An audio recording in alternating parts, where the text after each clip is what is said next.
करने का काम कर। अभी मैंने कहा, उन्होंने कहा जी अगर भाजपा लड़ा दे, अगर बसपा लड़े, मैं कहता हूं अगर असदुद्दीन ओवैसी भी लड़ा दे जाट को तो भी हम जाट के साथ रहेंगे। इसके बाद एक यहां मुद्दा था सम्मानित साथियों, फिजूल खर्ची। हमारे बीच में कुछ लोग सक्षम हैं, वो अच्छी शादियां भी करते हैं, अच्छी तेरवी भी करते हैं, लेकिन नहीं। मैं आप लोगों से भी निवेदन करूंगा कि आप लोग दिखावे की तरफ मत जाएं। जितनी हमारी हैसियत है, हम अपनी हैसियत के अनुसार ही काम करें। लेकिन मैं एक निवेदन भी आप लोगों से करूंगा कि कम से कम ये जो 13वीं पे हम समारोह करने का काम करते हैं साथियों, इसको बंद करने का काम करें। क्योंकि समारोह खुशी में होते हैं, दावतें खुशी की होती है। ये बड़ी विडंबना है कि हमारे परिवार से अगर कोई जाता है और हम उसके लिए समारोह का आयोजन करते हैं।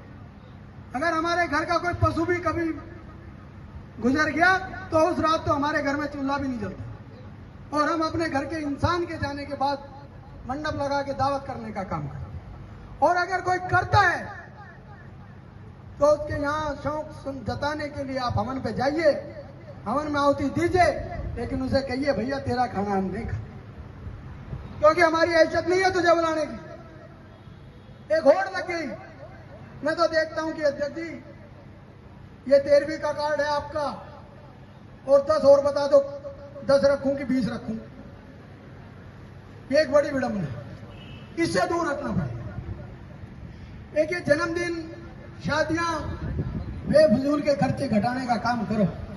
मैं नहीं समझता जाट समाज में चुनिंदा परिवारों को छोड़ के अगर किसी की आर्थिक स्थिति ठीक होगी। सब लोग हम क्रेडिट कार्ड के बोझ के नीचे दबे हुए हैं। हम अपना क्रेडिट कार्ड भरने की हैसियत में नहीं है। यहाँ हम सब सामान्य परिवारों के लोग बैठे हैं।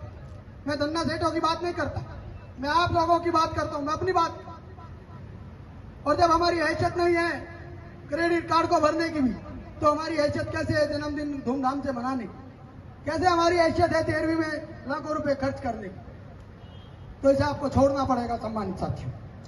दूसरा, मैं अपने युवा साथियों से कहना चाहता हूं कि जो उच्च शिक्षा की तरफ जा सकता है आप जाइए, आईएएस बने, आईपीएस बने, बड़ी नौकरियों की तरफ जाइए, इंजीनियर बनो, डॉक्टर बनो।